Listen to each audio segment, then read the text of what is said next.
Fair and timely parole and elder parole are just two types of parole reform that are being argued across the country, as more people are dying of old age in prison than ever have before.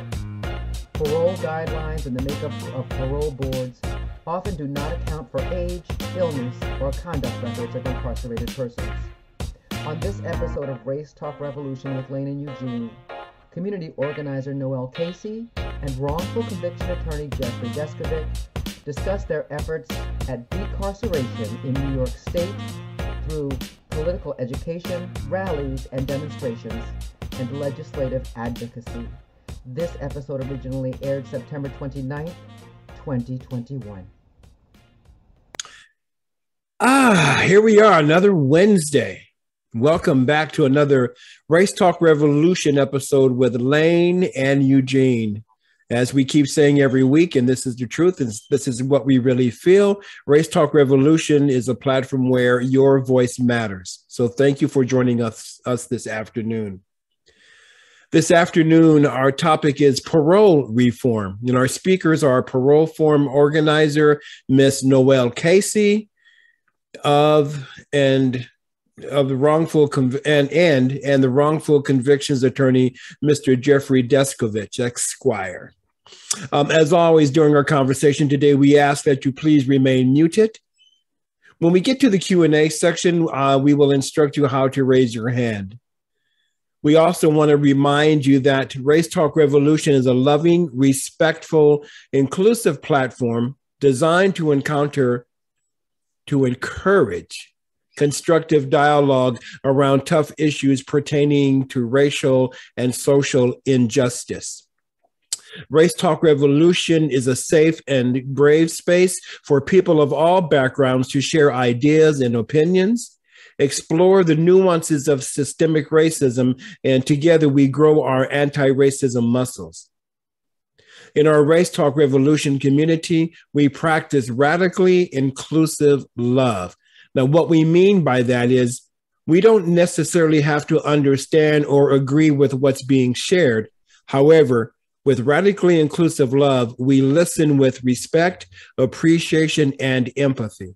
You see, our commitment here at Race Talk Revolution is that every person be encouraged, heard, and appreciated, because on Race Talk Revolution with Lane and Eugene, every voice matters. And here's my beautiful co-host, the Reverend Lane Cobb. Good morning, everyone. So happy to see you. Welcome. And welcome to our first time Race Talkers this morning. We're so happy that you've joined us. I have the pleasure of introducing our two speakers today. Ms. Noel Casey currently serves as Westchester Hudson Valley Community Organizer for the Prison Abolition Organization Releasing Aging People in Prison. As a community organizer, Noel works to raise awareness, engage communities, and mobilize support for parole reform and decarceration in New York State prisons through political education, rallies and demonstrations, and legislative advocacy. A native of Yonkers, New York, Noel holds a deep sense of pride and love for her community. Upon graduating from the University of Massachusetts Amherst, where she earned a BA in political science and sociology, Noel served as a staffer in the New York State Legislature for 3.5 years. Throughout her time in government, Noel connected deeply with various advocates from across the state, which led her to the advocacy space. Noel's commitment to human rights and care for her community members drives her to work towards and imagine a more restorative world. Mr. Jeffrey Deskovic, Esquire, is an internationally recognized expert on wrongful convictions and the founder of the Jeffrey Deskovic Foundation for Justice, which has successfully freed 13 wrongfully convicted people and been instrumental in getting 6 laws passed. Jeff is also an advisory board member of the coalition group It Could Happen to You and sits on the Global Advisory Council of Restorative Justice International.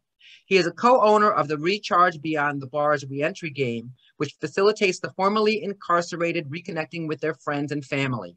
Jeff's motivation is that he spent 16 years in prison from age 17 to 32 for a murder and rape he did not commit prior to the admission of DNA evidence that exonerated him.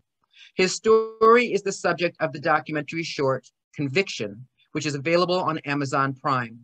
This is his second time addressing our audience today, and we appreciate him being here. And we appreciate both of you being here, Ms. Noelle Casey and Mr. Jeffrey Deskovic. Welcome, and thank you for coming. Welcome. Thank you for having us. Super happy to be here. So Noelle, I'd like to start with you. Please talk about your organization, Releasing Aging People in Prison, otherwise known as RAP. What does RAP do? Sure. So thanks, Lane. Thanks, Eugene. I'm happy to be here alongside Jeffrey too. So RAP was founded in 2011 by our founder, Mujahid Farid, a formerly incarcerated gentleman who served 33 years in prison. And during that time, he completed a swath of programs, earned 4 college degrees and master's degrees, created an HIV and AIDS education program that's still in use in prison, and was really a leader within the community during his incarceration. Despite that, though, Farid was denied parole 9 times over the course of his incarceration, adding an additional 18 years to his minimum sentence of 15. So instead of being released in his early to mid 40s, he was released in his 60s. Again, once he was released, he founded RAP. He created, he used those leadership abilities and created community, and then really made a focus to help release older people from prison. And the overarchingly, which RAP is really founded on, is ending life imprisonment. So we believe in transformation and compassion, and that people cannot and should not be judged on their worst day, and that we should believe in rehabilitation and love and compassion for all folks, which I think this group is very much in align with. So now RAP sort of has 3 kind of pillars, which is the kind of work that we do. We have our People's Campaign for Parole Justice, which focuses on our which is our sort of legislative space, and that has our 2 bills, elder parole and fair and timely parole. Then we have our clemency campaign, which sort of focuses and helps highlight folks inside who are applying for clemency, who desperately need it. And these are people who, have medical issues, have cancer, are on dialysis, are extremely elderly, were wrongfully incarcerated, were incarcerated when they were quite young at 16 or 17, tried as an adult, and now have been, incarcerated for 30 or 40 years. And then we have our parole commissioner campaign, where we work to help restructure and put forth folks on the parole board who are more in line with our ideas of compassion and transformation, and understanding like the material conditions that lead to crime, having more nuanced opinions, and aren't just seeing, folks who are incarcerated through a law and order perspective or a law enforcement perspective, seeing them more so as human beings and not just, through that particular lens, which is often what happens as folks who are on the parole board come from, corrections from law enforcement. So they see them through that lens. So those are the 3 sort of pillars of RAP.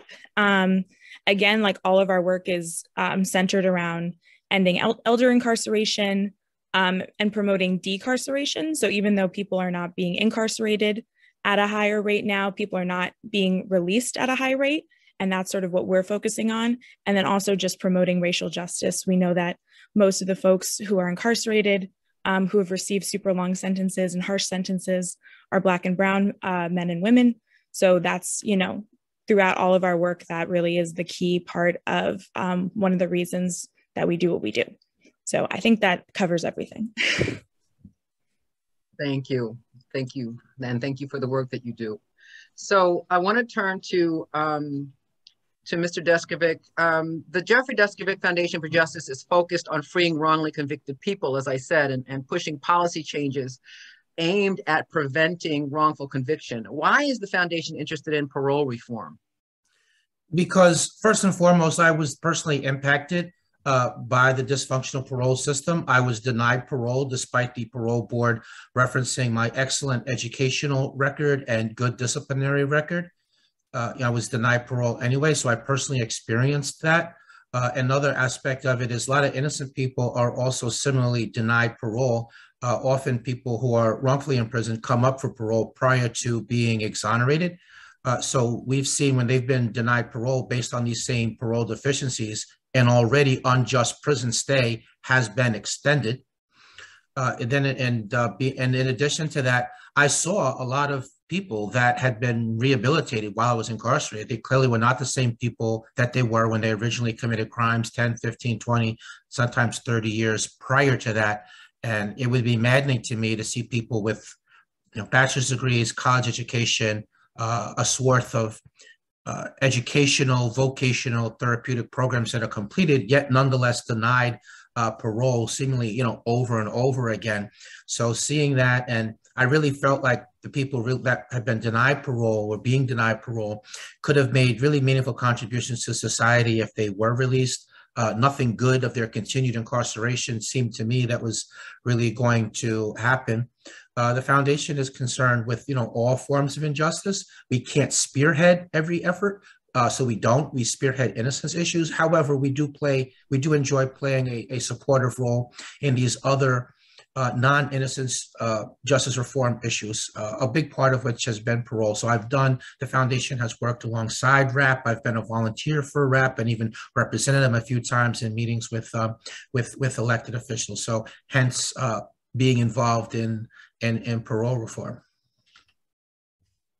Thank you. I wanted to get an idea of, there's a couple of things, Ms. Casey, that you mentioned, fair and timely parole and elder parole. Can you just tell us what those two things are and how they're different? Yeah, for sure. So we have our People's Campaign for Parole Justice, and that encompasses those two bills. The elder parole bill essentially works to help those who are incarcerated over the age of 55 who have served at least 15 years qualify for parole. And that just means that they automatically, once they've served 15 years and have reached age 55, can automatically be seen before the parole board. That's to help folks who have super long sentences be able to have a chance at being released before, they're 60, 70, 80.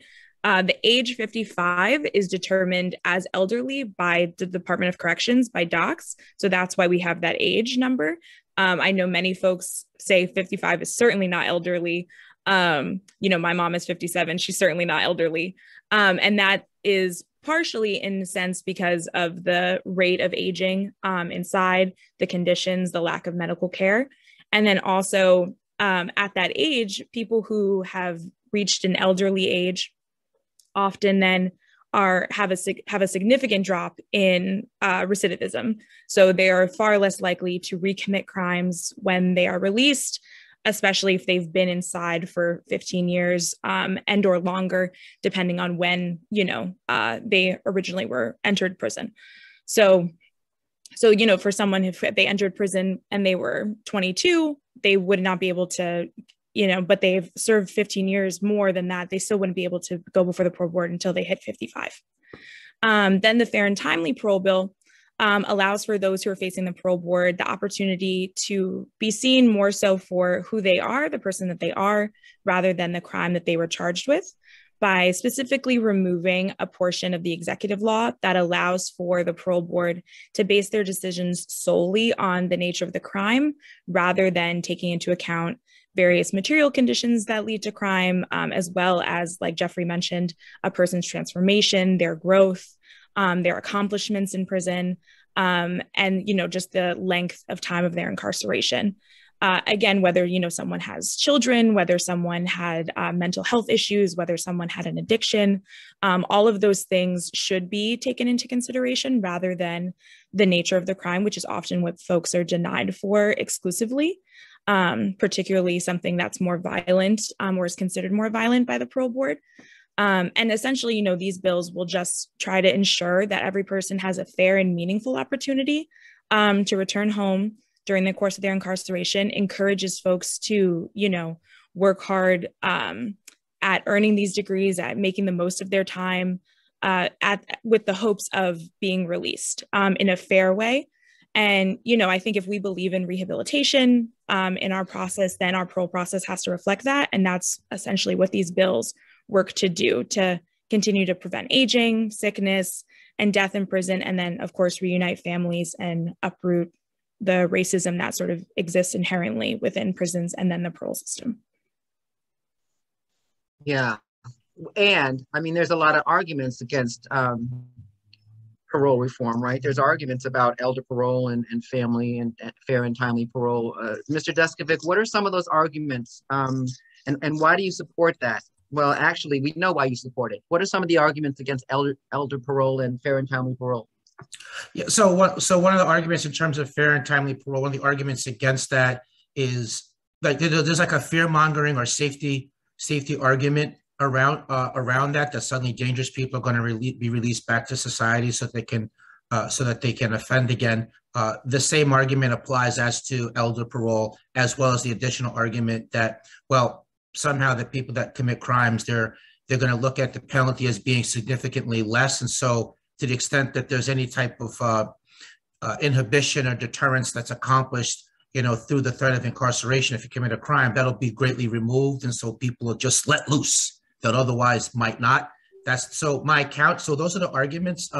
My counters to those arguments. So firstly, with respect to elder parole, there is a such thing as people aging out of crime. People are less spontaneous, less susceptible to peer pressure. They think about things longer when they're older. There is a much less recidivism rate with respect to people who have life sentences. It's actually people that have the intermediate to small sentence lengths that typically reoffend more. And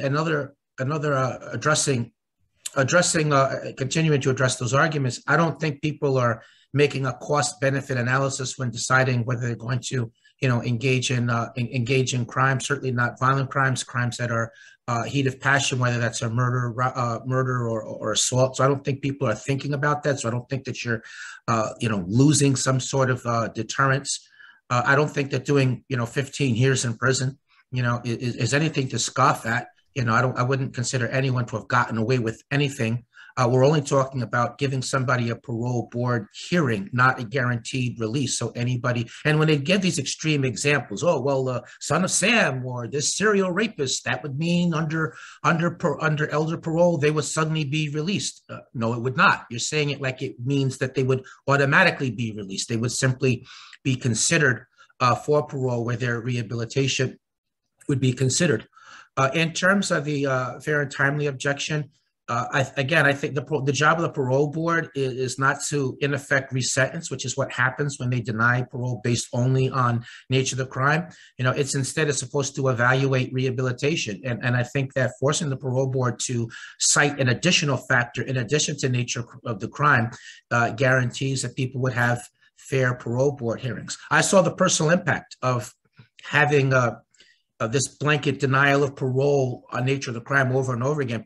Some prisoners told me, well, Jeff, why should I take this program or that program? Why should I bother to rehabilitate myself? I'm never going to get out of here. And so it's like, to echo Noel's point, it's like almost like a complete abandonment of any idea of a second chance and rehabilitation. I'll close with this point that a lot of formerly incarcerated people are making very meaningful contributions in society now, people who have been given a second chance. Some of them are working at diverting at-risk youth from going down a life of crime, which ultimately will end up in prison. Some are working in reentry spaces, nonprofit settings. Some are working with homeless populations. Some are teaching. As a society, when people who can be safely removed from prison and released, when that doesn't happen, we lose out on all these contributions, not to mention that we continue to spend money.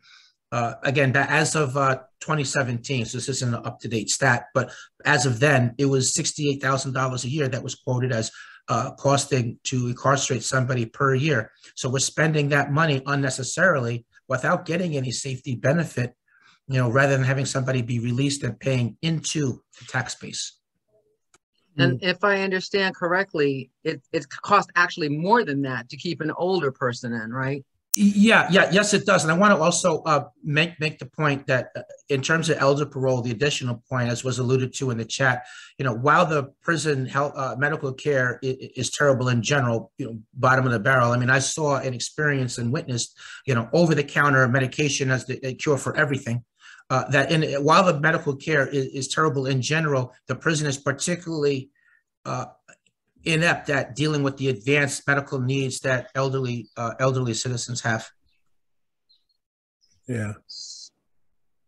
So we're talking about, we're talking about sentencing, we're talking about parole policies, we're talking about people losing hope because they think they'll never get out.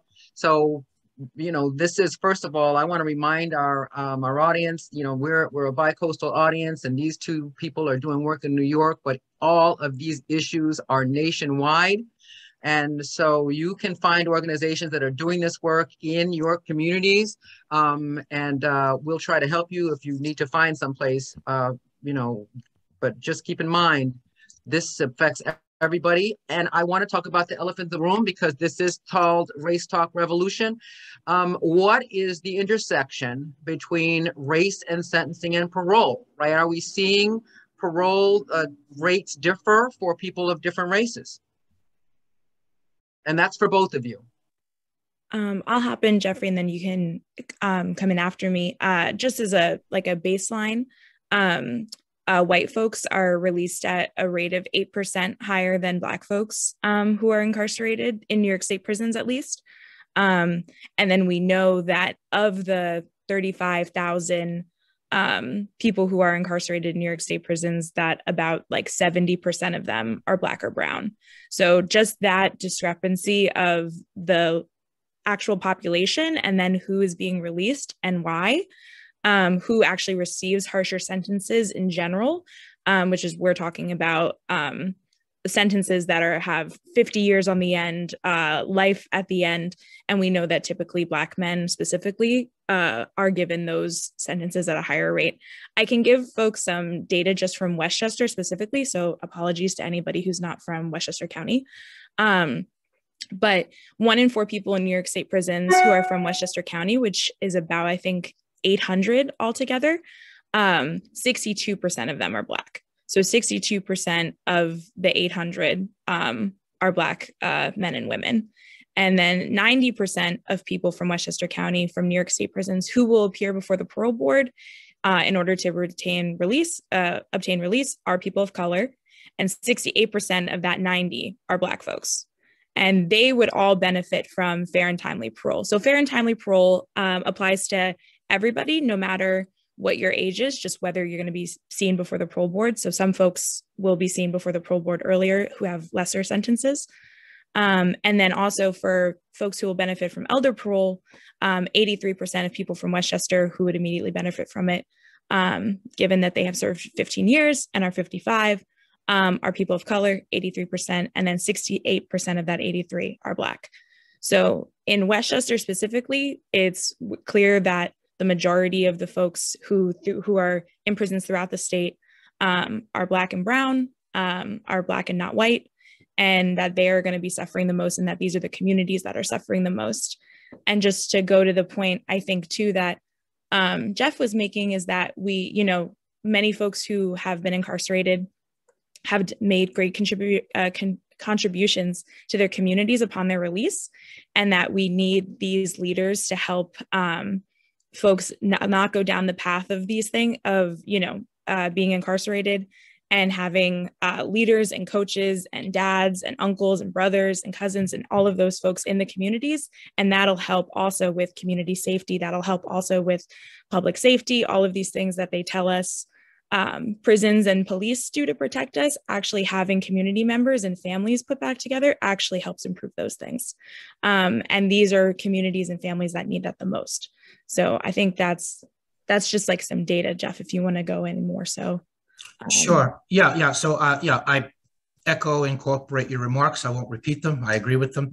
I want to add that on the issue of sentencing length, people of color are much more likely to receive a longer prison sentence. So I want to mention that aspect. So that's definitely an intersection of the two.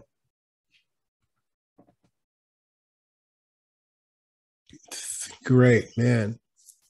So when we, it's interesting when Noelle, when you and I and Lane were speaking, I'm still shocked because it's something that I never did think about, the growing population, in prison are, people who are 55 and over.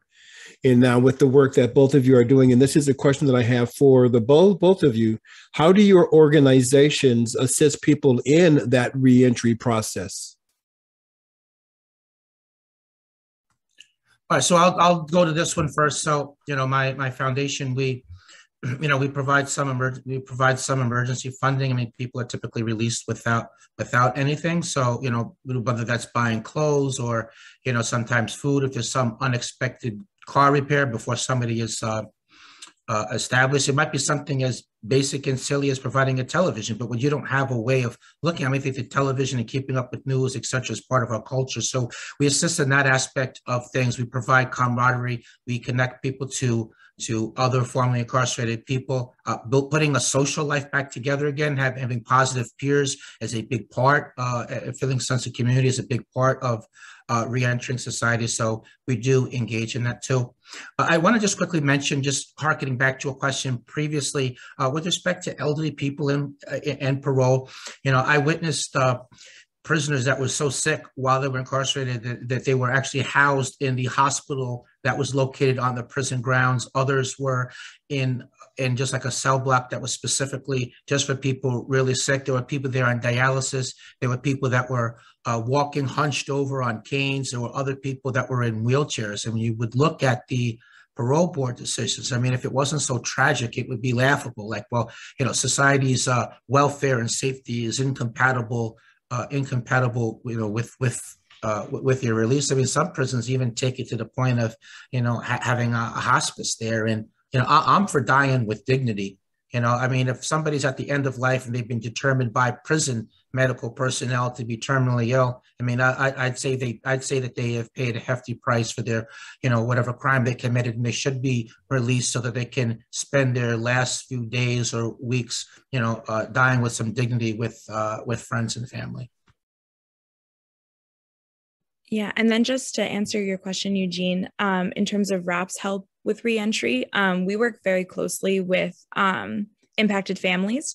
So many of our community leaders are women who have sons or husbands or children who are incarcerated, and we do a lot of work with them specifically. So giving them support, the support of the community, because when a loved one is incarcerated, much of the time the family also feels the effects of that and feels like they are incarcerated in a way. So we give them support. We provide money for rides and trips to go visit when folks are separated, saying like, you live in Buffalo, but your loved one is incarcerated in Westchester. So support in that way, support for when they come home, money, job opportunities, like Jeff said, also connecting with other folks who've been incarcerated, feeling that when you come home, there are people who are excited to see you, who welcome you, who love you, who want to see the best for you and see you succeed. So offering you all of that. I just know I helped someone, a trans woman who was being released from Westchester, who was being relocated to Long Island, find housing through another organization that we do work with.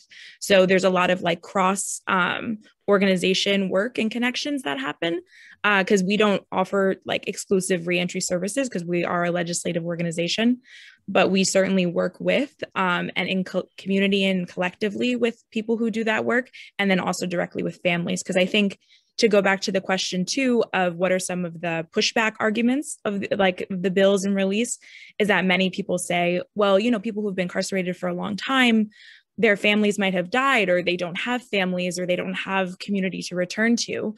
They will struggle to find housing. They will struggle to find jobs. And all of that is true. There are, for lots of folks, that is the what will happen. And there are other bills in the legislature that are trying to address that in certain ways, like clean slate and less is more. But we very much working closely with families, try to highlight the fact that there are lots of families who are willing and ready to have their loved ones come home, who do community work, who go and visit their husbands quite frequently, who have jobs waiting for them, who have connections, who have houses for them to go to, and can welcome them home in a way that's very meaningful and that will allow them to thrive and, be supported upon their return home. So I think that's another sort of argument against it, but that's why reentry services are so important, while also having this community of support of people who just understand and aren't going to judge you automatically for saying, I've been incarcerated before. So that's another part of it. To piggyback off of one of Noelle's points, it was communicated to me by some of the, elected officials that some of the constituents in their districts, the pushback argument was exactly what Noelle said. Well, people are going to struggle with reentry. But my response to that is, then that means that we need to put more structures and systems in place to assist people in reintegrating back into society. The answer is, well, let's just hold them. Let's just keep them incarcerated. So there's that. But I want to build also off the answer in terms of the reintegrative. An important aspect of it is we also do train some formerly incarcerated people to engage in advocacy. People do find like camaraderie in that. They find it, healing. It heals some of the pain and suffering they've been through to try to change the system in some ways. So that's an aspect of it. And I also want to mention at times there are groups. I do co-own the Recharge Beyond the Bars reentry game, and that does have icebreaker questions that are designed to facilitate people reconnecting with friends and family, as well as meeting other friends. So sometimes there are group discussions, and the natural barriers, the communicative barriers, drop when people use the game. You feel relaxed and comfortable, and you share things, and you bond, laugh, and heal. I mean, I think that being able to communicate and being able to share and having a social part, that's probably the most underrated aspect of the whole difficulty in trying to reintegrate. Yeah, truly. Oh man, this is so big. This topic here, right? This process, and so around that, the movement around decarceration, as we know, is multi-pronged. So later on in some upcoming series, we will be discussing youth prison reform movement in our next series, which is really about keeping people out of prison entirely. So I have a question for either one of you. Do you think there is any real progress being made in this country around ending mass incarceration? Well, I think that there's momentum. I think that there's a tremendous public education piece to that's ongoing. I think that that's only being partially effective to date in terms of getting legislation passed. I do think that we're quite a ways away. I do strongly believe in elections as a tactic for attaining change. I mean, people of either party. Of either party that stand in the way of, justice reform, we should vote them out, and we should vote in other people that are going to be for it. So, it's so destructive when people don't vote. I mean, there were people that were, sick enough to kill for it, and people brave enough to risk their life and ultimately lose their lives for it. So speaking to that. So I think we have a ways to go, but there are certainly broad categories of people that could be released safely. People that are incarcerated on technical parole violations, certainly people, we talked about the elderly, certainly people that are sick. At some point, I'm hoping we'll get into, compassionate release, but there's a whole other category of people. So there are a lot of people that could be safely released without compromising public safety. But a lot of that has to do with, at least in terms on the parole side of that, with the political philosophy of the parole commissioners.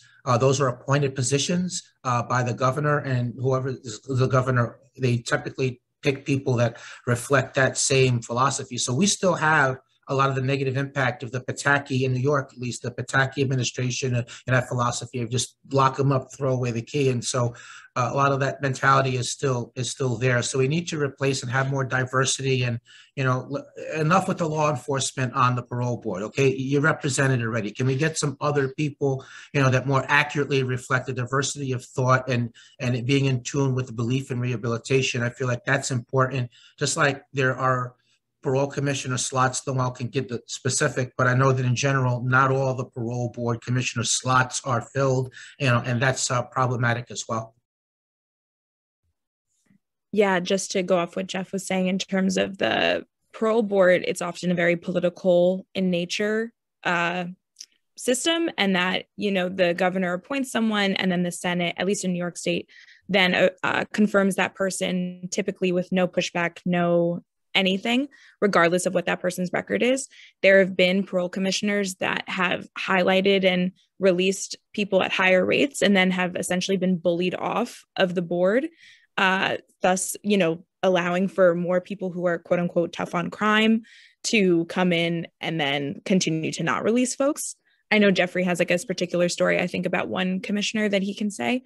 But I know that was the case for our director, Jose. He was released by a commissioner who was new to the board, was a woman who was very much interested in understanding why someone was incarcerated and what they had done with their time, and not interested so much in the nature of the crime or what led up to the crime.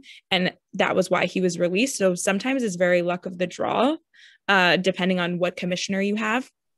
And then it's hard often too, because of the way, and Jeff can speak to this, of the way that the hearing is set up. You're, away from them, especially now it's virtual. So it's very hard to understand and see someone's body language, the way they feel, understand them. The questions are very targeted at, why would you do this? What was essentially redoing the trial, which then it becomes a resentencing, asking those questions rather than how has your time incarcerated been? What have you learned? What have you accomplished? What are you excited about accomplishing once you're released? All of those things that are actual assessments of rehabilitation, rather than just reassessing someone's crime, especially now, several years later, when potentially they were 19 and now they're 57. I'm sure lots of us can't even remember something that we did that long ago, especially something hugely traumatic for most of those people. Especially, we can talk about women who are incarcerated, who are almost 90% are victims of domestic violence. So reliving something that is very traumatic. And, for those who are victims of abuse, men or women in prison, to relive a crime, their worst day, and go into it in detail and be judged for it again is very traumatic. And as opposed to being asked, what are you looking forward to when you're released? What have you done with your time? What have you learned? How have you changed? How have you grown? All of those things are super important to, ask during the process, that are often not. So I think that's another part of it too. To mention, to piggyback another point, I felt for my parole hearing, and many other prisoners felt for theirs too, that the parole board hearing itself was a sham, meaning that the decision was already decided that they were not going to grant parole, even before the hearing. And speaking in terms of just the process, I mean, I didn't have an in-person parole board hearing, so I was sitting there in front of a computer monitor. There was a significant lag between the audio and the visual, so that made it somewhat of a disconcerting process. As Noel mentioned, I couldn't see the parole board commissioners. I couldn't read their body language. I couldn't fully see the facial expressions. So I had no way of building any type of rapport. I had no way of gauging whether a point I had just made was understood, that I could move on, that I instead have to take another minute or two. So it felt like I was in some sort of bad science fiction movie. And at the end of the day, both myself and other people that I had conversations with, we felt like if the state was not even having a hearing in conditions that promoted just human dignity and respect, then what type of confidence could we have that we were being given fair consideration at being released on parole? And the whole thing was just, it was just demotivating. Yeah. Well, we're going to get to the Q&A in just a few moments, but I have a question here that some of this has come up in the chat. So that last question was around ending mass incarceration. How do you see, and how does privatization of the prison system, how does that play a part with all of this? Because that's big business. Yeah, but I think most of the states don't have the prison privatization. I believe that is something that is on the way out. But to the extent that there are states and that utilize private systems, obviously they have an economic interest in keeping the parole system, the over-sentencing, all these issues we're talking about. They have an economic interest in keeping these things going. One of the more disgusting conflicts of interest that I saw. This was just in terms of the state correctional officers. So New York used to have the Rockefeller drug laws on the books in which people were sentenced to 10, 20, 30 years over sentenced on drug possession for just an arbitrary amount of drugs that made something a felony rather than a misdemeanor. The misdemeanor, of course, just giving up to a sentencing range of up to a year. And when there was talk of, when advocates were trying to reform that and change that, the Correction Officers Union opposed that change because they understood that at the end of the day, if that change was going to be made, that meant there were going to be less people coming to prison for a lesser amount of time. More people are going to be going home. That was going to translate into more empty beds, ultimately closing a few more prisons, ultimately translating into less correction officer jobs. And so they didn't want it. And in terms of Rockefeller drug law reform, while that reform happened, there are still people that are over-sentenced now in prison pursuant to that. That didn't affect all the people. That didn't help all the people that it was intended to. So just applying that state correctional aspect, applying that to, by analogy, in terms of the private prisons, and there's others that it is more than just the prisons, by the way. There's the whole prison industrial complex and businesses and industries that, make their money. They're working with the prison, providing supplies, and, some prisons have industries that come in, and, that's kind of a double-edged sword. I mean, on one hand, the industries come in and it provides jobs for the prisoners. So you're able to support yourself. But on the other hand, the wages that they're paying still far below minimum wage. So that's a whole different issue with pros and cons. Yeah, I think too, Eugene, just to go to like the question of like, do we think mass incarceration is ending? I think there's a lot of push to incarcerate people less, which is positive. There's a lot of changes going around in marijuana laws, drug laws, which Jeff and you have talked about, and all of that is very positive. But I think there's still very much a focus on perpetual punishment. And I think as a country, I mean, we incarcerate people at the highest rate in the world. No country in the world has an incarceration rate the way that our country does. And the way in which we incarcerate for what we do and who we incarcerate, I think the way we police continues to show that there's still very much this focus on law and order. There's this focus on we need safety and that we need to punish people when they do bad things. And that the only way to punish them is to sentence them to death, essentially, in a lot of ways, even though the death penalty has been removed in a lot of places. Like in New York, when we sentence someone to 50 to life, we're essentially murdering them. So I think there's very much still a focus on wanting to punish and wanting retribution in that way as just a culture, which is a lot of the hard work is changing people's perception of what it means to even commit crime or what it means to incarcerate someone. So I think all of that is I can't really speak to the privatization part of it. I'm just less knowledgeable, but these bills particularly only affect New York State prisons. But I think that that's still very much a part of it, is that our as a culture, we have a desire to want to punish and want to see people suffer after they've done something bad. And I think that's a larger contributor to mass incarceration, in addition to like the economic piece, the racism piece, all of that stuff, all kind of works together in this like very negative, terrible mixture. Thank you, Noelle. And that was a great segue into this last question before we get into the Q&A. And this is to both you and Jeff. So what would you like us to take away from what you presented here today? And what call to actions do you have for us here today? And remember that we are a bi-coastal audience, and we know that mass incarceration in prison industrial in the prison industrial complex is a nationwide issue. So what can we be doing to make an impact? I can say, at least from RAP's perspective, in a statewide sense, we're a statewide campaign. So there's folks like me who are in Buffalo and Albany and Long Island, in the city, in the mid-state. So there's ways to get him connected with all of us. And then there's ways to support the campaign by either showing up to legislative meetings or calling or emailing your legislators, asking them specifically, do they support these bills? What are their views on incarceration? How are they working to address these issues? We do rallies and marches so folks can turn out, in a physical sense, if that's something that you feel comfortable or have the capacity to do. We have a lot of either reports or articles that sort of aid in our arguments. So sharing those, speaking about this, having these kinds of conversations, I think is always important to help us unlearn the kind of way that we understand prison and crime and punishment. Because that's very much, I think, what I hope folks take away is that people are not their worst days, and people have the capacity, I very much believe, to change and evolve if that's what they want to do.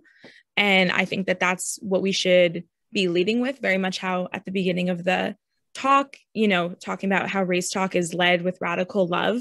I think that's how we should approach people who have done some of the most unthinkable things or crimes.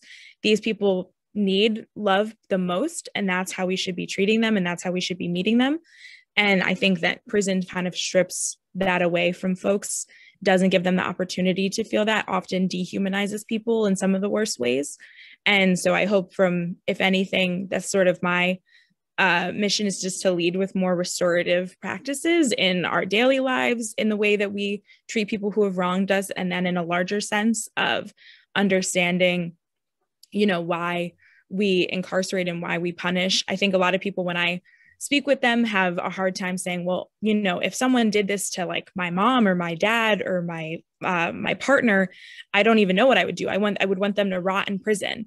But then I think, well, what if your partner did something? Right. Would you defend them? Absolutely. Like, what if your parent was that? You would have to defend them, because you'd say, no, but my dad did this, or that wasn't the case, or that was this. So you have to just come at it from a different lens of perspective of love and understanding and empathy, like we talked about. So I think if that's anything someone can take away from understanding these larger issues, I think it gives you a better perspective of how to understand them. So that was a little bit of a tangent, but I would say definitely, when there's rallies or events, to attend those, help to circulate that around. Certainly contacting your elected officials. I mean, most people think only the rich or corporations can contact, but no, your assemblyman or senator, you should contact them and tell them you're in support of justice reform. You're going to have parole reform. That's a big thing when there's petitions that come around. If you have some means, certainly making donations to organizations, doing this. I mean, there are hidden costs, like, you do literature or even, transportation. If you're going to make, do a big trip to Albany, the legislature, there's all cost to that. If politicians of either party can raise double-digit million, triple-digit millions of dollars for campaigns based largely on what are referred to as, small dollar donors, why not for justice reform? So I would say that showing up to vote, voting people in and out of office that are for it, for justice reform, or standing in the way of that. I think those things are big. Learning more, sharing those things. So that's some of the tactics that people can do. You're really only limited by your imagination. Some people write blogs. They have a podcast. You might. I went to Scarsdale High School for a talk on wrongful convictions, and I was stunned to find that they had an innocence club there at a high school. So you can have a justice reform, whether it's in a high school or a college setting. There's a lot of, you're only really limited by your creativity. Yeah, truly. Thank you so much, Noel and Jeff. There's a lot of chit chat in the chat room, right? So, and now we come to the Q&A. So, and I love the chats. I love what you guys are saying and the questions that you're asking. And I'm going to ask now that, that you go ahead and raise your hand, and I'm going to instruct how that is happening, or how you do that. And how you raise your hand is you take your cursor down to the bottom of your screen to the right-hand side, click on reactions, and hit the raise hand button. If you don't have that option there, go to the participants, second from the left, click on the participants, find your name, and then click on the little three dots to the right of your name, and you should have that ability to raise hand there.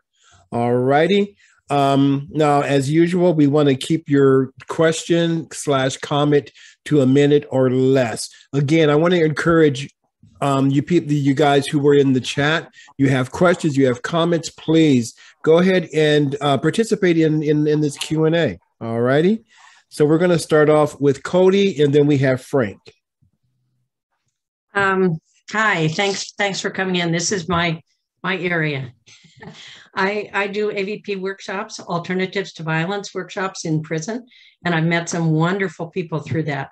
I mentioned in the chat that I have a friend who was granted parole 3 times and then had it taken away by the governor, who was very right-wing at that time. Couple of things I wanted to say.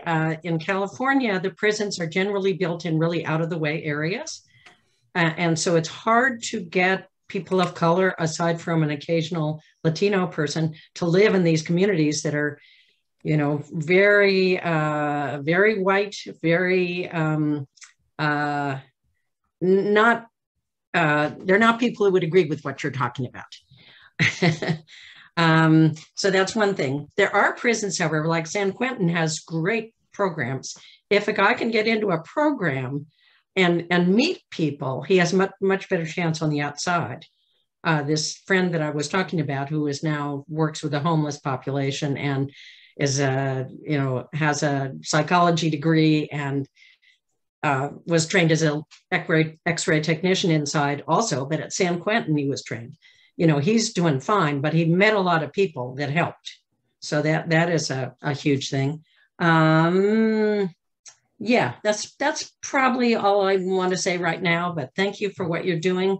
Alternative to Violence started after the Attica riots in New York, and it's a wonderful program. So thank you, Cody. Eugene, before we get to Frank, could I just ask, because people are talking about rehabilitation and people receiving education and training, and it was my understanding that a lot of those programs now have been taken out of the prisons. Now, I don't know how true that is across the country. Can you just speak to that, Ms. Casey or Mr. Jeskovic, before we get to Frank? Yeah, well, I mean, the college was certainly removed from prison by means of the state no longer funding that and the funding going out. There are certain nonprofit organizations, you know, like Bard College or Hudson Link, at least in New York. And I know there's some other entities across the country that, from a nonprofit perspective, are bringing college education back into prisons. But, you know, they're only able to operate in certain facilities. That's certainly not statewide. A lot of vocational trades, sometimes when the professors, retire or pass away, the programs are just being phased out. A bigger problem is that the curriculum is not updated. I got 6 certificates in plumbing, and nearly all the training was in iron pipe. And if I wanted, plumbing is now PVC and copper. So if I wanted that career, it really wouldn't, I would start at virtually the same place. Hopefully at some point in the Q&A, I would like to field a quick question about less is more and touch a little bit on clemency, because these are kind of related issues to parole. So at some point, insert those. Yeah, I'd like to do that as well. Let's take Frank's question and then and Eva, and then let's go ahead and talk about clemency and compassionate release. 2 quick questions. Number one, I have a family member who's incarcerated, and they find, what do people do when they don't even have a family member to support them and they need an aspirin? I mean, I needed to give my father money to get a stupid aspirin when he had a headache. I mean, really? It's like, come on now. You can't even give him an aspirin? Number 2, I currently have a nephew incarcerated who is unable to get his GED because the programs have been shut down from COVID. And all other programs have been shut down in the private prison he's in Ohio from COVID. So what can we do about, what can be done about that situation? Thank you. I know. Yeah, I don't. Oops, sorry. Go ahead. I just in terms of the COVID issue of programs being shut down, I know that that's been a huge issue in New York State too. And we've, I know specifically outside of Bedford, the women's prison, we've held several rallies to demand for those programs to be reinstated, several meetings with docs through a lot of the groups that we work with. So I think staying on them in terms of pressuring people to say that this is what we need and this, like, galvanizing support for that is something that we've been doing. And I know that that's something that can be done when these organizations, I think they, like you mentioned, say that they think people don't have families, so that they won't be calling and demanding that they can get their education, that they can get access to their medicine, that they can get access to fans. I know over the summer in Sing Sing, there was an issue of, it was so hot during the heat wave that folks were literally cooking inside the cells. And then as punishment, guards removed fans from their rooms. We, got word of that through someone we're connected to inside, and then continued, like several of us, maybe 15 people continuously called nonstop demanding that the fans were put back in their rooms. And then later that day, we found out they were. So I think there's a level of pressure that needs to be done, but it also feels like you're up against a beast of, an institution too. So I understand that is maybe easier said than done, but that's at least something that we've been doing locally that has helped or worked in some cases. And then other times, we have to get maybe larger organizations involved, connect more so with docs or folks who call your elected officials, tell them to call.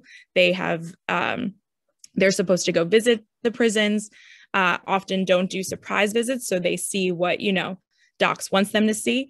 So pressuring them to do more surprise visits, pressuring them to call and push on docs to support folks in the way that they need, especially in education, especially when it comes to medical care, especially when it comes to just sort of basic well-being of not cooking in your cell, of having access to water, all of those sorts of things. So I don't know, Jeff, if you want to explain more, but I feel like that's at least my experience. Yeah, I feel like that answer is sufficient. Thank you. Thank you very much. Ava.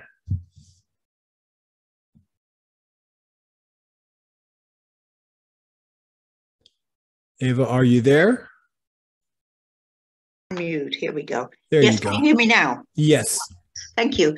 Listen, I have a question which is not going to be very popular, but what happens with recidivists? I've had some very good and very, very bad experiences with people who had just gotten out of jail. The good ones were car rental people who'd set up their own businesses, were really honest, really nice, really professional. The bad ones were the movers I'd hired, in turn hired workers that had just gotten out of prison, which I thought was fair enough. Everybody deserves another chance. But these guys seriously robbed me when I was moving, and I was sick. I wasn't able to, to surveil everything they were doing. So what do you do with? They were young people. They were well treated, as far as I could tell, but they were recidivists. I mean, they robbed me blind. I mean, I'm not really sure how to answer that. I mean, frankly, I don't think that, look, the parole system's flawed. We've covered a lot of that, and I think that when you're asking the parole board to decide who they think's been rehabilitated, at the end of the day, it is an educated guess. It's not a hard science, So sometimes people that have not reformed or changed are going to be released. I mean, I don't have a remedy, for that, to make a system that's that's foolproof. I do empathize with you, and as far as being victimized in that way. Just shouldn't there be some sort of system that would humanely deal with these people, but not let them get away with, highway robbery? Right. Well, we're trying. I think the thrust of a lot of our conversation right now has been about improving the prison system, which a good portion of that pertains to improving, rehabilitation. I mean, I think that the way, and I was in prison for 16 years, so I can tell you that the rehabilitation that takes place in prison is despite the system, not because of the system. If we were to eliminate a lot of the verbal abuse, from the guards, if there was an honest attempt at preventing the prisoner on prison violence, if we were to have college in prison, if we were to have improved vocational trades, if we were to place an emphasis on rehabilitation, then I think that more people who were released, would be rehabilitated, so that rehabilitation is not something despite the system, but instead because of it. Thank you. And maybe just to quickly add to Jeff's point, and just to say, like, there are folks who have committed crimes but have never been incarcerated. And there are people who do bad things and are never incarcerated for them. And then there are people like Jeff who've been incarcerated for many years and never did anything. So I think, I don't know if we want to just directly draw the line between the terrible thing that happened to you being robbed by those folks who were helping you move and like their incarceration, just because it kind of draws a line between, you know, people who have been to prison are maybe automatically bad or do bad things, when there are people who have definitely not been to prison who continue to do bad things, and people who have been to prison who do great things. So just that, the distinction. But I'm sorry that that happened to you. And, you know, I hope that there are more, that you come in contact with people who are kinder and, you know, better for it, or more helpful in that way. Thank you. So Jeffrey, before we get to Tanya, let's talk. You wanted to talk about compassionate release and clemency. Why don't you go ahead and do that?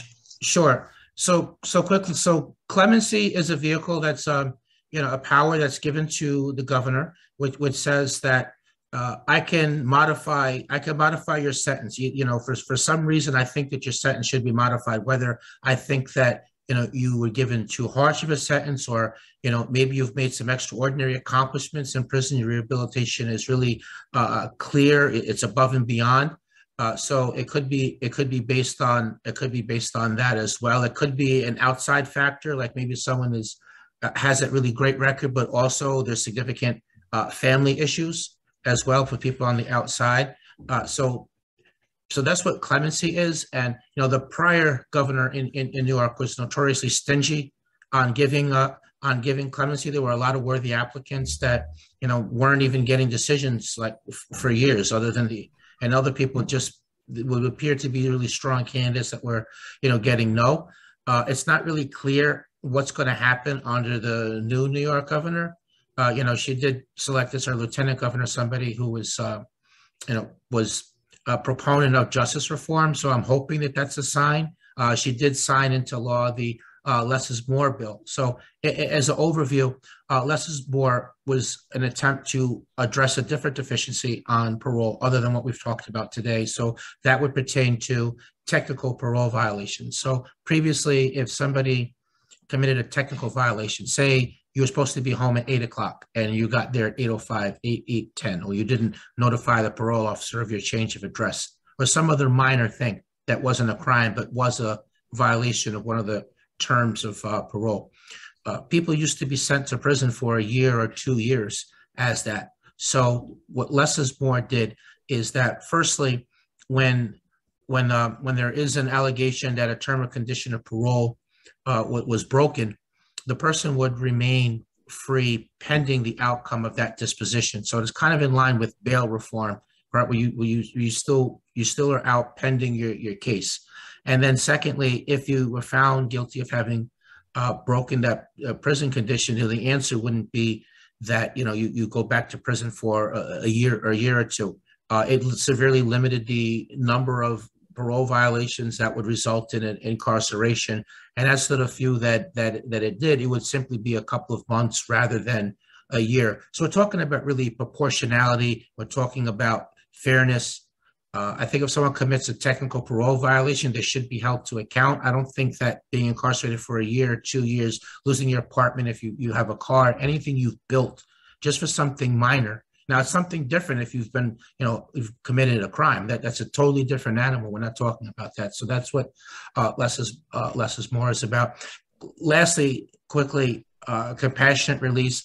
So when a prisoner has been determined by prison medical staff to be terminally ill, they can apply for release ahead of time via compassionate release, so that whatever number of days or weeks they have left, that they can die with dignity, with friends and family, rather than just in a prison cell alone. So that's what compassionate release is. While I was in prison, it really disturbed me a lot emotionally that there were a couple of occasions where by the time the uncaring and bureaucratic system made a decision to release someone on compassionate release, they already had died a day or two before the decision got there.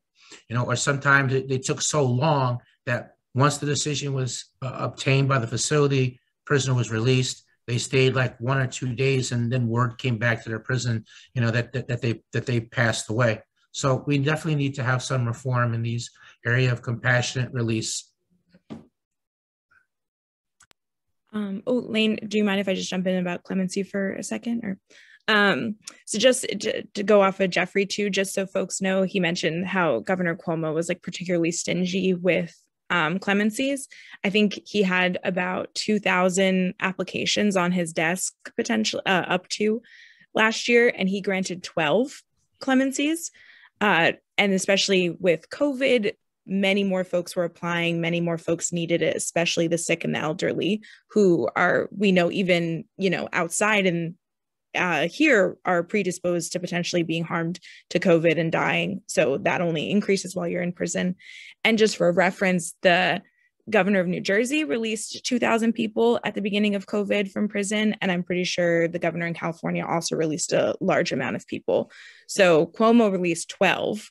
And so that just gives you an idea of where he was at. He released 10, I believe, 2 groups of 5 right before he left office. So, and that was a positive. Particularly, there were some people from RAP's group who were connected with Inside who were released, which was amazing, who had served 37, 40 years in prison.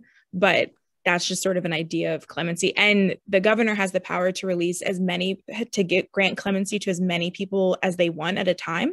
So they can very well grant clemency to all 2,000 of those applicants if they wanted to. It's complete executive power. So that's why we push RAP specifically in our clemency campaign to push Governor Cuomo and now Governor Hochul to release as many people as they can who are worthy and deserving of being granted clemency, and not just choosing people at random or political decisions, essentially, because that's often what happens with clemency too.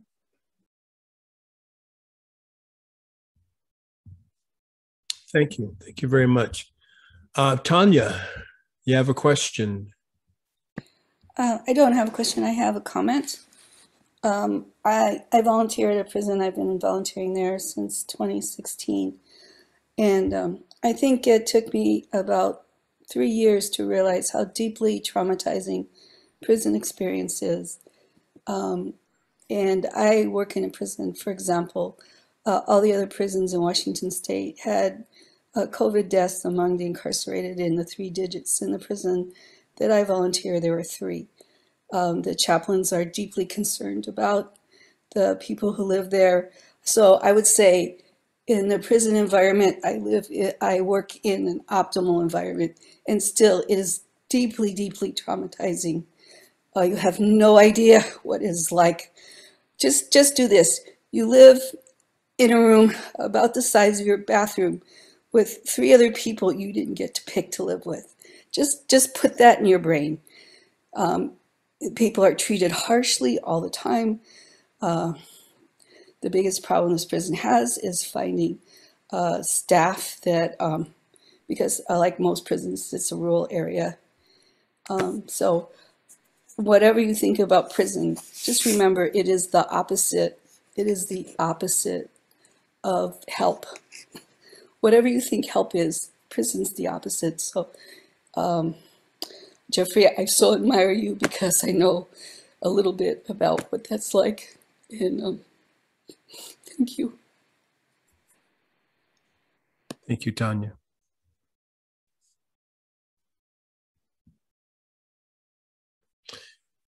Tyrone,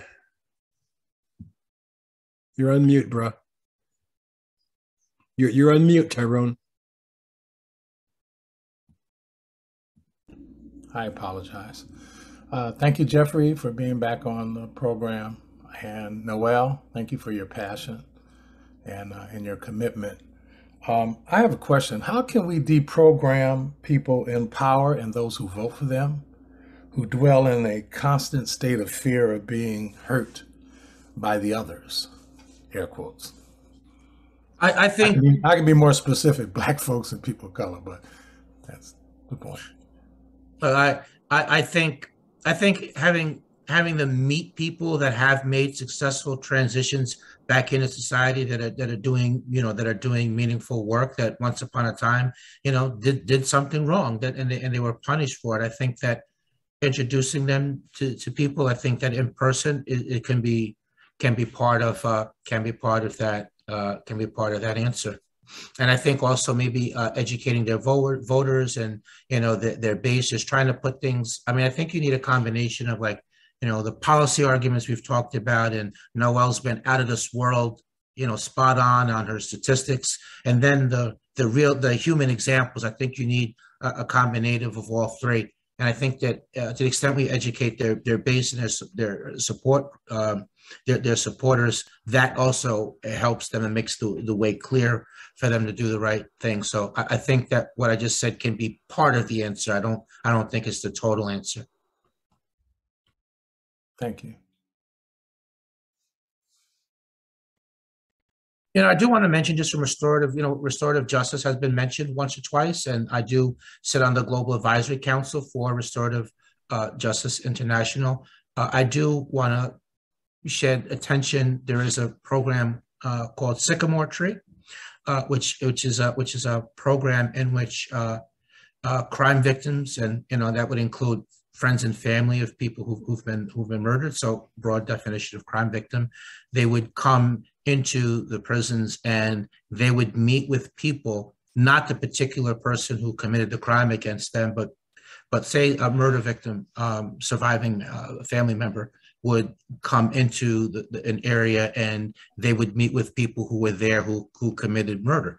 And it would, and there would be like a dialogue and conversation. There are things we can, watch videos on and examples. I mean, that can really be a powerful healing thing, both from the crime victim as well as the person who committed different crimes. I mean, you can see the empathy that people have. I'll put a couple of names in the chat of programs that people can look at.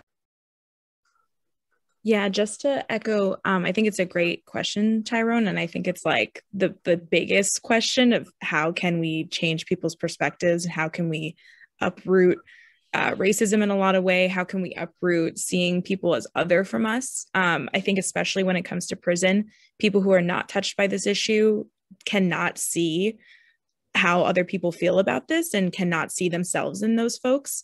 It feels so far away. I'm someone who's personally like not impacted. No one in my close family has been incarcerated. I've never been incarcerated.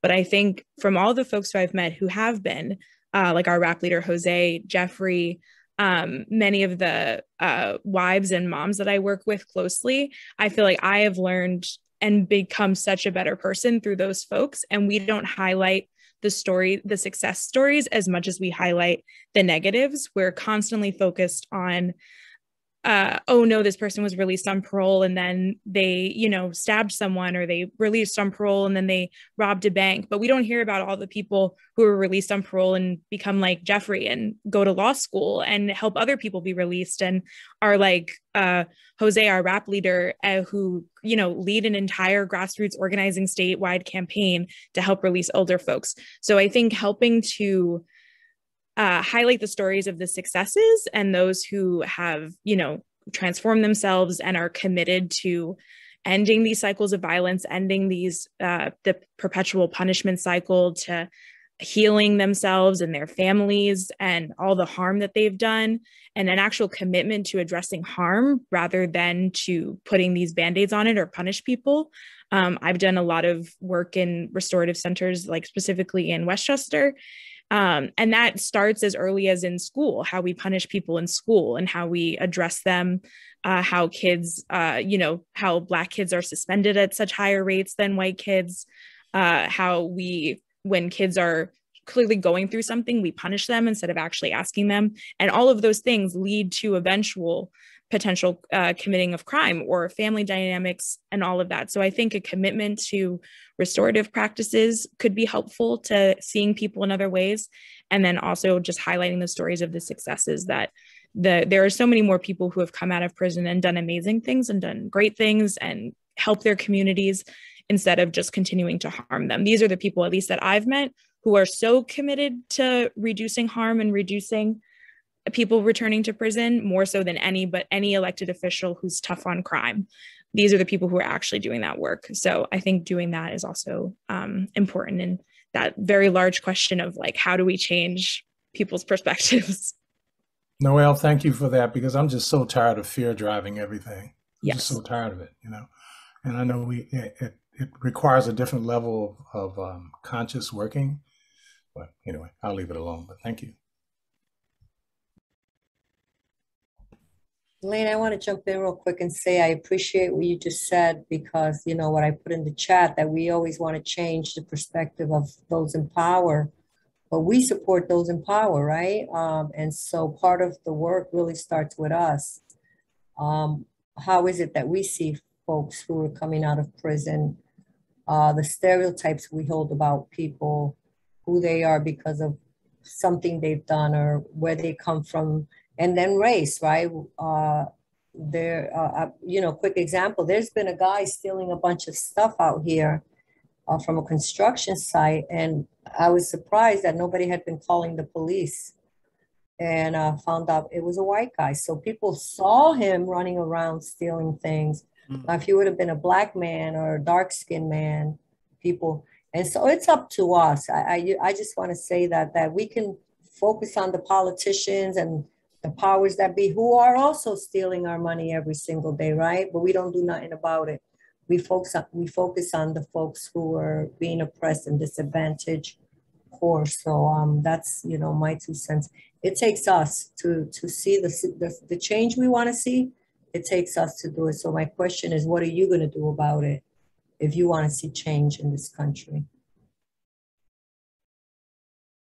Thank you. Blaine? Yeah, no, thank you, Annie. I tell you, it does escape, I think, sometimes we continue to have these stereotypes about who's in prison. You know, we continue to have these harmful stereotypes about these are bad people, they deserve to go to jail, they must have done something, right? And we forget that disproportionate who's in jail are poor people and people of color, and, you know, people who are mentally ill and people Right. without resources, and people like all of this madness. And we continue to buy in to this ridiculous narrative that prison is a place to keep people who have done something bad for society and therefore deserve to be locked up and never come out again. And by the way, can't vote, you know, or any of those Right. things, right? I mean, all of that, right? So we continue to dehumanize people in this way with our systems and our organizations and our institutions that continue to prey on people who are already preyed upon about as Right. much as anybody could be, right? So what is there to, and I know we could talk about this forever. I mean, the question about what is there to be done, and thank you for bringing in restorative justice. I absolutely encourage everyone to look up, you know, restorative justice organizations in your communities, and to volunteer, and of course to make phone calls, and to remember that conversations like this is where change really does start. There's something, you know, germinating. There's an energy that comes out of being in conversations with people about change people's minds, about that what we've been told is not true, and that, Annie, yeah, it's up to us to make these changes. Blaming people for what's wrong in the world is not going to change anything, and we're all going down with the ship. I just want to say, you know, I'm so glad about New York's less is more law. So congratulations, you know, if anybody had anything to do with that. Just keeping people from going back into prison. Every time I read about things that happen with people getting re-arrested for these minor infractions, and again, losing their jobs, as Jeffrey said, losing their apartments, losing their families, the communities, you know, lose that support. I'm pleased about the changes in the marijuana laws and things like that, but there's still people being held in prison for minor marijuana laws. Like, what's that about? Are things like that ever going to change?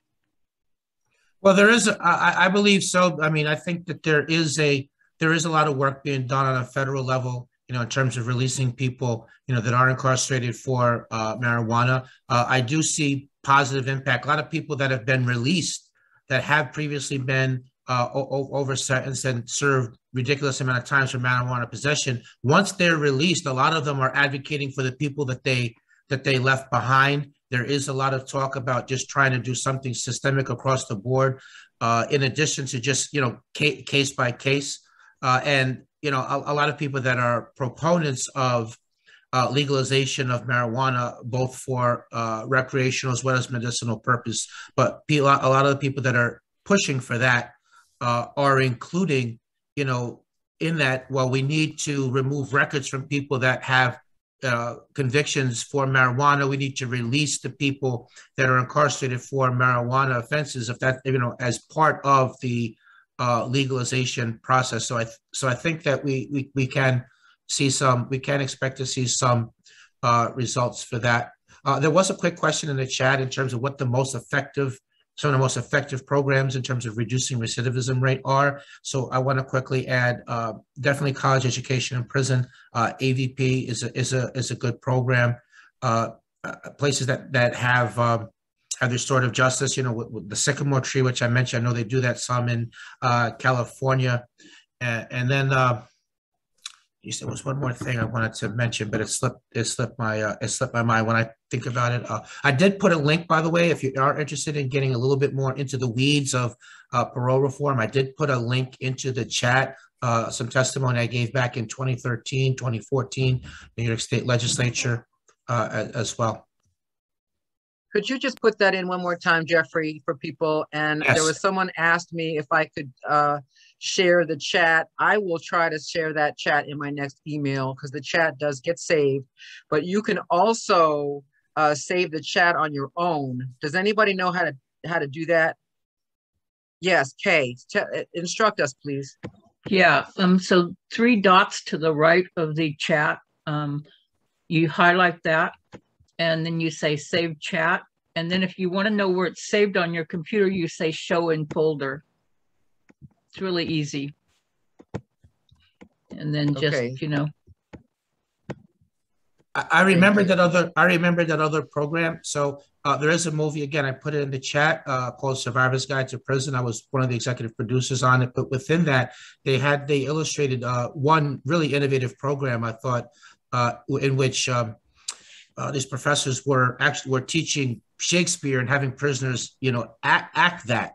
So I think both that, and they were having some good results. So I think that, as well as just people volunteering and going into prisons and, you know, sharing something, teaching something. I remember when I was a prisoner, man, that was the highlight. It might have been the highlight of the year. You know, the volunteers were always really, really well appreciated. And, you know, we liked getting a chance to learn something. So I think that shows some compassion. And I think that in and of itself is something effective to do.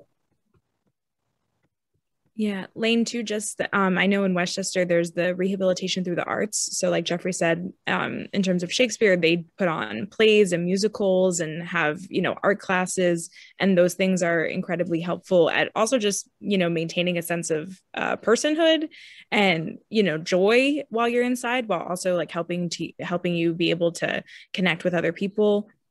There's the Osborne Association, there's Hudson Link, as Jeffrey mentioned earlier. So there's a lot of different of those things too. And as well, just having folks come in, being able to see their loved ones. I know visits during COVID were, you know, extremely limited. Still, even now, the last time I went to visit someone, you still can't, you know, touch or hug or kiss anybody. So that's still very traumatic and terrible for people to not be able to have any human interaction or connection, especially being separated. So those are other things too that I think help people rehabilitate if they know that that they can see their people and that they are waiting for them and that they have, you know, a connection to them too. That's something else. I want to quickly mention in terms of visitation, one disturbing thing on the part of the New York State Department of Corrections is that prisoners that are from the city are typically initially shipped to the prisons that are upstate New York, and prisoners who are from upstate to New York are sent to the prisons that are closer to the city. I mean, that's backwards to me. You know, family ties, strong community ties are one of the things that can predict people to make a successful transition to society. So I would like to see that, you know, change by way of policy. There is a bill in New York State now that would prevent that, especially for people who have children, to not be put far away from them. I don't know, you know, nationwide if that's something, but in New York State there is a bill. I forget what it's called, but I have a link to a lot of bills that are from the Justice Roadmap that are a collection of bills that focus on a lot of these different things. And there is a particular like section for prison reform that Elder and Fair and Timely are in. And there is a bill that would prevent people, specifically people with children, from being separated from them hugely, at least in New York State.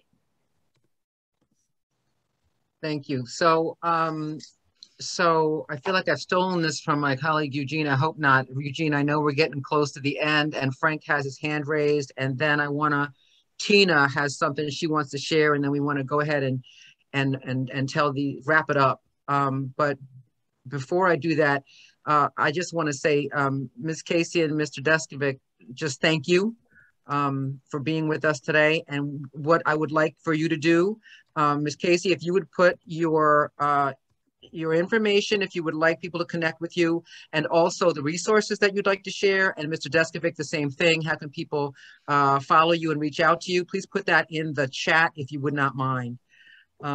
Eugene, can I turn it over to Frank? Yes, please.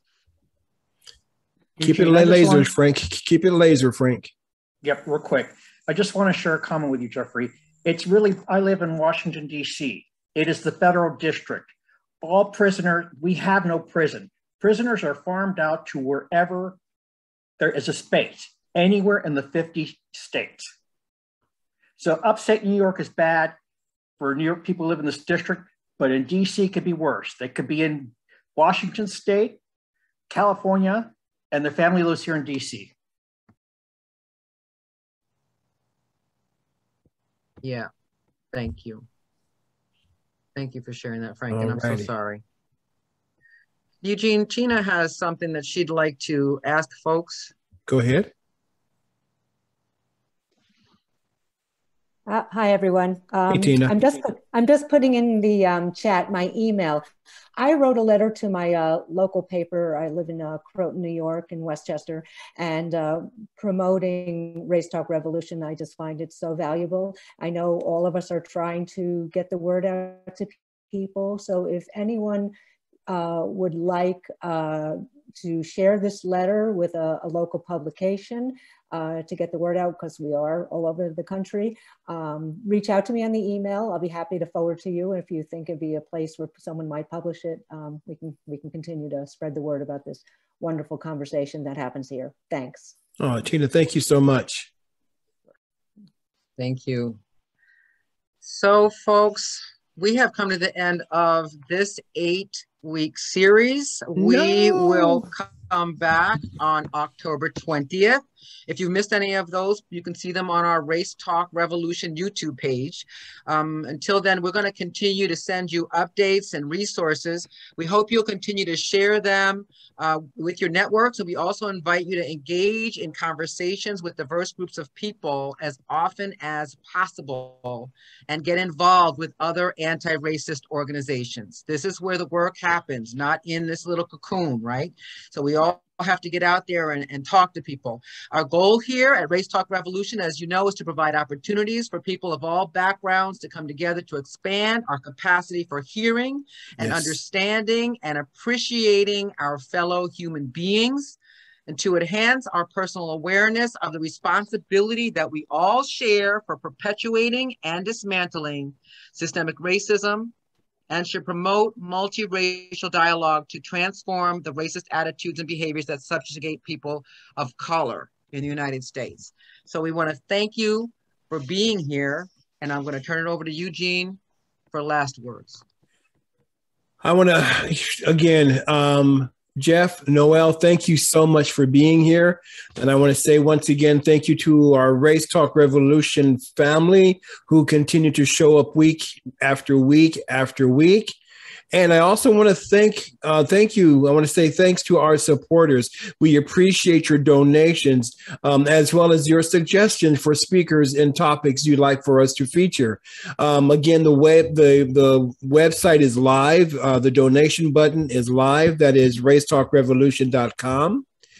Now, if you are interested in bringing racial justice conversations to your organization or congregation or wherever, please let us know. Lane and I are working on programs to help you facilitate that process. We would love to partner with you to create a loving, inclusive, and courageous conversations like this one.